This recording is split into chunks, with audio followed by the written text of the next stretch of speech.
Hey, welcome back to Always Learning. And what are we doing today? Well, today we are learning how to make the MOAC, the mother of all cookies. And we're also learning, if you look at my face, that when you get like a heavy box, don't be wearing your glasses, because if it falls and hits you, it's going to pull your glasses all the way down and basically take off half your nose. So don't do that. That's what I learned today, is always take your glasses off for safety before removing things over your head. So anyway, the mother of all cookies, I invented this, came up with the mother of all cookies when the MOAC, the mother of all bombs, was dropped in Afghanistan. And so I was trying to think of a name for my cookie I created, and so I called it the MOAC. But I started with the world's greatest chocolate chip cookie recipe on Google, so you know it's real. And then a friend of mine had stolen a family secret from somebody else that was to put vanilla pudding powder in your cookies, so I did that. And then I was going down the store aisle to make the chocolate chip cookies again, and I saw Heath bar all shredded up, and I was like, who doesn't like Heath? So I put that in there, and then I found salted caramel chips and put that in there, and then of course the mother of all cookie was born. So I'm going to show you how to make it. It's pretty simple. It's not that much different than making other cookies. I will say two things I'm going to try is I'm going to try to add cornstarch. So you add a quarter, well, you actually can add up to a tablespoon. I've seen it in all things, but a quarter cup of cornstarch for every cup of flour. And that's supposed to make your cookie more fluffy. It didn't really turn out this way. And the other thing I'm going to try is, instead of using butter, I'm going to actually use Crisco. So see how that works. But anyway, I'll show you how to make them. All right, here's all the ingredients that you're going to need to make this bad boy. You're going to need 2 cups of flour. You're going to need 2 tablespoons, or a quarter cup per cup of flour, so 2 quarter cups of cornstarch. You're going to need 1 packet of instant vanilla jello pudding. You're going to need baking powder. You're going to need baking soda, and you're going to need some salt. Those are your dry ingredients. You're going to mix all those together here in a second, and I'll show you.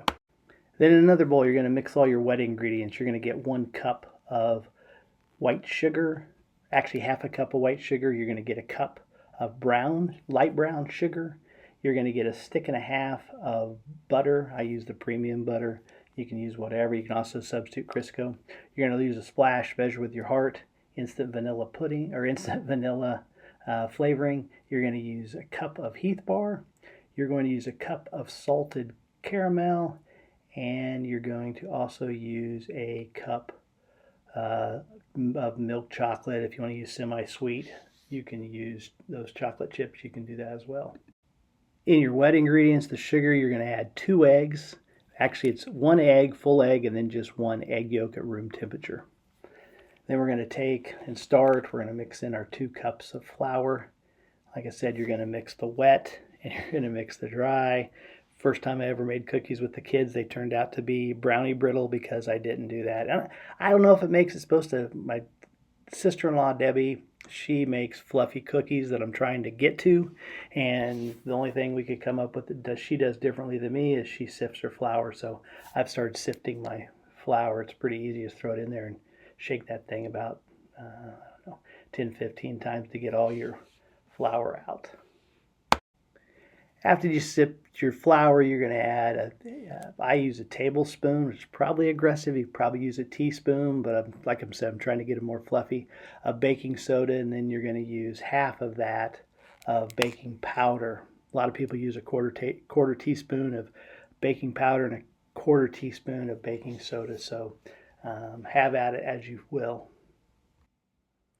And then you're just going to add a tablespoon of salt. I usually just pour it in the middle of my hand, but I don't know why. I guess I just wanted to use a spoon for some reason. But put that in there, and then you're basically going to add 1 pack of instant vanilla jello pudding, and then get that all kind of incorporated. Yeah, I forgot to film it, but you're also going to add in a quarter cup of cornstarch, and then mix it all up. And that cornstarch is what's supposedly going to give you the fluffiness of the cookie. All right, for your wet ingredients, you're going to add a cup of light brown sugar. Just throw that in there. Then you're going to throw in a splash of vanilla. I think it's like a tablespoon, maybe a tablespoon and a half, but just, measure with your heart. That's probably a little aggressive, but oh well. And then we're going to come in and we're going to add a half a cup of white sugar.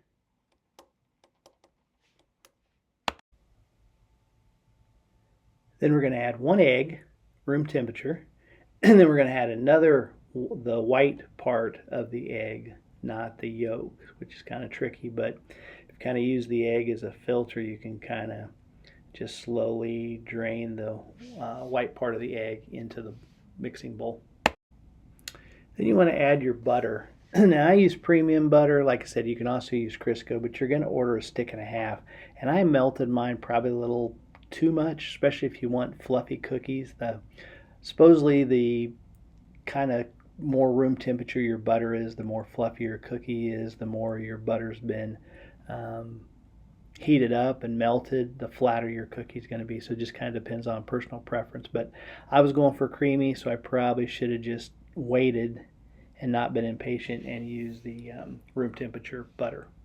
Now that we've got the wet ingredients incorporated, we're going to slowly, just a little at a time, add in the dry ingredients and just kind of blend those together and get them going in the mixer. And I like to scrape down the sides as it goes and then add a little more just to make sure it all gets blended up well. Now once you've kind of got all your cookie batter, cookie dough mixed up, then I scrape it all down just to give it one last look to make sure it's all incorporated, and then you're slowly going to add in your Heath bar and your salted caramel chips and your chocolate chips, but you want to make sure you don't get real crazy with the mixing so they don't get hot and melt before you get ready to cook them. And we go a little aggressive on the candy around here, so I'm going to go with 1 cup of Heath bar. I'm going to go with, and then mix that all in, and then I'm going to go with 1 cup of salted caramel chips, mix that up, and then last but not least, I'm going with a cup of chocolate chips and going to mix that up. Now that you've basically created a candy bar, your ball of dough should look something like this. And then you're just going to, I transfer it to a container because the metal container in our mixer is a little high. I can transfer it to a just a plastic container, and then I just stick it in the old fridge for 24 hours. Next day, you're going to preheat your oven to 350. You can run it a little hotter if you want. You're going to stick these in there. I use parchment paper, so when I get done, I can take them immediately off and start that cooling process. Suppose you don't want to scoop your cookies. You kind of want to form them gently and then lay them down. I don't know, it seemed like if I mashed them a little bit, they were a little more fluffier, so I don't know. I guess experiment a little bit with that. But supposedly if you don't scoop them, if you take them out with kind of like a spoon and lightly form them, they'll be fluffier. And then you just want to basically bake them at 350 for 9 to 10 minutes and take them out before you think they're done. So if it looks like they need about another minute to 2 minutes, that's the time to take them out, because then they will harden after you take them out. And like I said, once you take them out, remove the parchment paper as quickly as possible. You also don't want to put a ton of cookies on a sheet. So supposedly if you put 6 or less, or maybe 8, then they'll be fluffier, which is what I'm going for. So, well, they turned out pretty amazing, pretty good undercarriage. You always want to pull your cookies out about a minute to 2 minutes before you think they're done, because they'll continue to get hard. And these are pretty good, pretty moist, and they're delicious. So highly recommend you try it for a tailgate, Christmas, any kind of activity you want. But world's greatest cookie. Thanks for watching.